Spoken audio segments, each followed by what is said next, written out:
I'll tell you what, folks, football is a very, very strange game. It really is. Can you believe what you've just seen at St James's Park? An absolutely brilliant performance tonight. A real hard-working performance where the last few weeks in the Premier League seem to just disappear and we put on a show. And it could have been by more goals.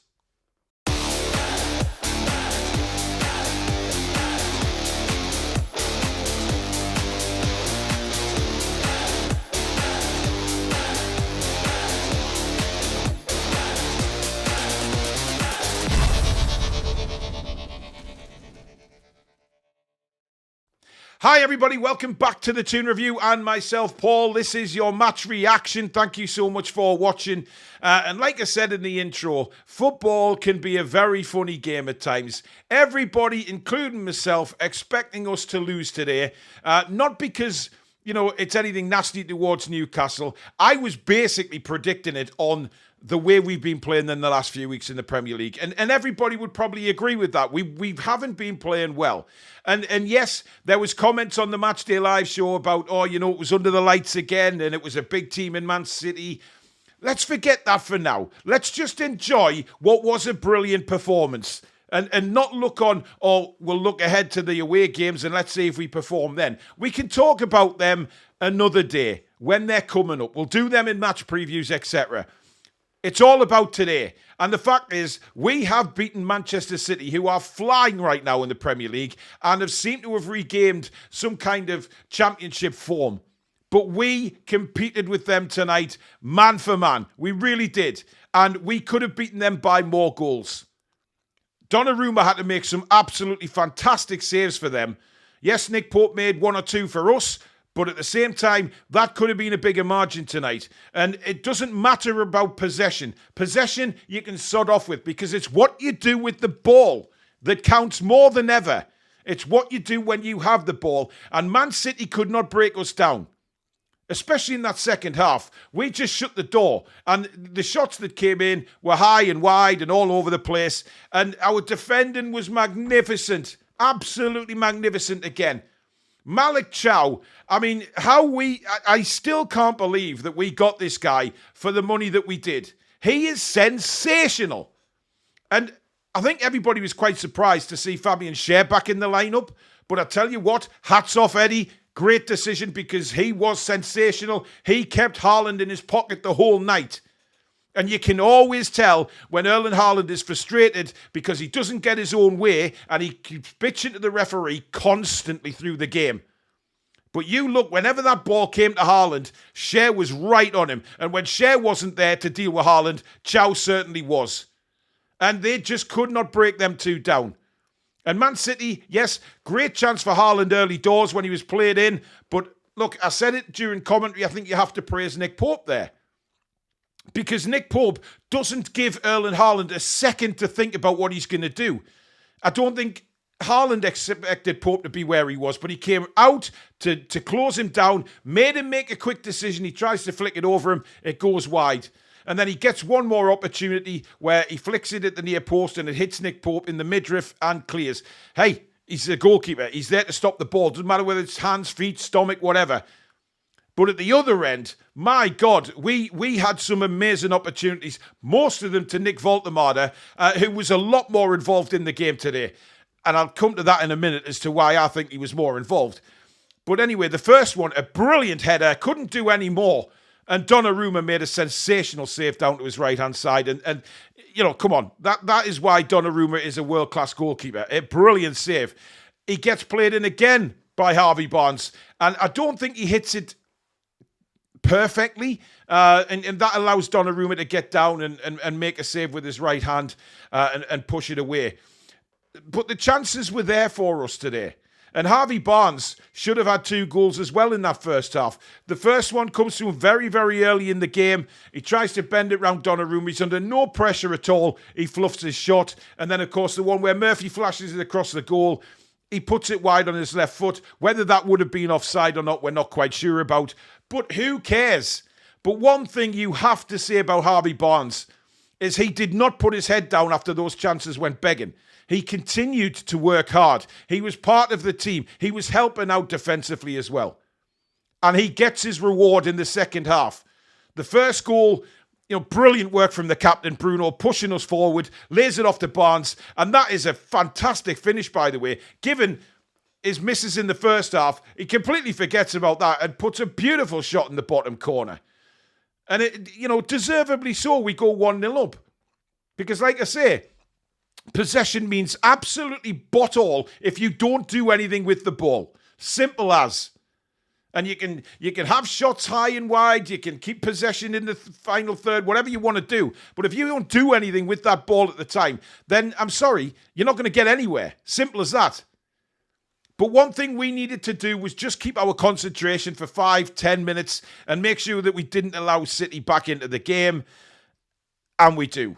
And that was a little bit of a frustrating point. The ball is, it's a corner. It's scrambled around for a bit. It bounces loose to Diaz. He flashes in a shot. Fabian Schär tries to close his legs and block the shot on it, but it just squeezed through and into the back of the net. And we're thinking at that time, oh my God, this is it. City are going to come back now. And they wanted the ball back very quickly. They didn't celebrate the goal. They got on with things. And you're thinking, oh, City are really ramped up now. But it was us that went down the other end again. And look, I knew that wasn't offside because, you see it on slow motion and there's no way Bruno could have been offside there. He held the line perfectly. It's scrambled around again, but then it's clipped back in. Bruno hits the bar with a header. But look at how Harvey Barnes takes that ball.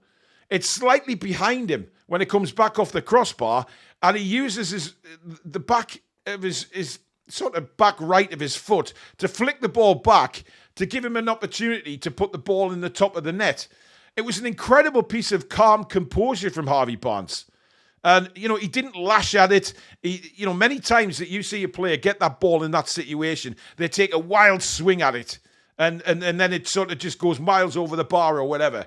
But Harvey didn't. He composed himself and put it in the roof of the net. I have no idea what Donnarumma was screaming about to the referee, but he got booked for that. And then there was an age of a delay waiting for the VAR. And this is the frustrating thing with VAR. 4 or 5 minutes tick over.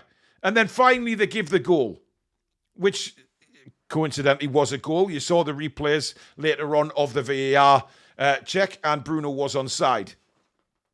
And I'm thinking at that stage, right, they are going to throw the absolute kitchen sink at us. And they did. They did throw the kitchen sink at us. But not in the way I thought they would. I thought they would be peppering us with shots and headers and things like that. They didn't, because when Lewis Hall went off, which hopefully that is just cramped, by the way, because, of him coming back. But then Botman comes on and we play that 5-4-1 system still. And it's very, very difficult for Man City to break us down. And when they did put the ball in the area, Chow was there, Schär was there, Botman was there. They were all hands to the pump to clear the ball. And I just thought, go on, lads. That is what we need to see from Newcastle United. Tino Livramento, for me, this kid is unbelievable. He hasn't played for so long and goes against Manchester City and plays 98 minutes. That is something special. Fullback and wing-back as well in the game. And he never missed a beat. Never missed a beat tonight, Tino. He was brilliant. And I guess what I'm trying to say is that is why I think Newcastle United looks so much better. We've all been saying it, that, let's see what we're like when Hall and Livramento come back. And tonight, that's exactly why everybody's been saying that. Because we look a different side. We've got two fullbacks who can overlap going forward, creating all sorts of problems for the defence, and they defend really well when we're up against it as well. The composure that both of them show is incredible. And boy, have we missed Lewis Hall at left back, because he enables everything else to click into place. Having those two fullbacks today gives Voldemar a much better game. He is involved so much more because he knows that ball is going to come into the penalty area. And sometimes he doesn't have to come as deep to get the ball because we have other players in that team now that bring the ball forward and will provide him with opportunities. He should have had a goal tonight, but he was denied by some fantastic goalkeeping. But it could have been more. And I'm really, really impressed with us tonight, I have to say. And you know, we can enjoy the weekend now after that win. We can look forward to Tuesday night against Marseille and then going to Everton next week. Look, we have to use this as a bar now. They have hit a bar tonight. That is how we can play, right? So there shouldn't be any other excuses going away from home, because we can play like that against one of the best sides in Europe right now, Manchester City, who are playing so well and have got some incredible talent in their team and on the bench. And we turned them over tonight and deservedly turned them over. So we have to now look and think, right, next week, 2 away games. Let's keep this bar where it is. And let's go and win these 2 games and prove that we are back and prove that we are going to start moving up the table. That is the big challenge for Newcastle United next week. And I can't wait. I'm looking forward to these games. I really am. Because I think if we can turn up like that, we've got our fullbacks back and we're ready to go. But the manager, of course, has to make the right team selections on that. But tonight, he got it bang on. He got it absolutely bang on. Yes, he was forced with Lewis Hall, forced with Livramento, but didn't sort of, the substitutions were good ones when they needed to be made. But for me, I mean, Elanga and Willer came on. They didn't really make an impact. They weren't on very long, obviously. But Elanga had a couple of opportunities. But again, he's I don't know. I need to see him on the pitch longer to make a real... give you a real opinion, I guess is what I'm trying to say. But anyway, what a fantastic game, guys. Absolutely brilliant. Buzzing that we finally turned Manchester City over today. We get a nice weekend where Newcastle have 3 points. Sunderland lost. The Toon Review won an award for Best Content Creator in the Premier League. I am buzzing this week, guys. It's been incredible. So go and enjoy your weekend. We will be back tomorrow night, of course, or if you're watching this on Sunday tonight, 7 o'clock for the match review. We'll take a look at the game in certainly a more deeper detail. We'll go through the players, we'll player rate and things like that. And then look ahead, obviously, on Monday night, we'll do the preview for the Marseille game and Matchday Live back again on Tuesday night. It is all the way through now. No international breaks to get in the way. So make sure you get yourself subscribed. And of course, give it a like if you've enjoyed the video, folks. Thanks very much for watching, and we'll see you very, very soon. Take care.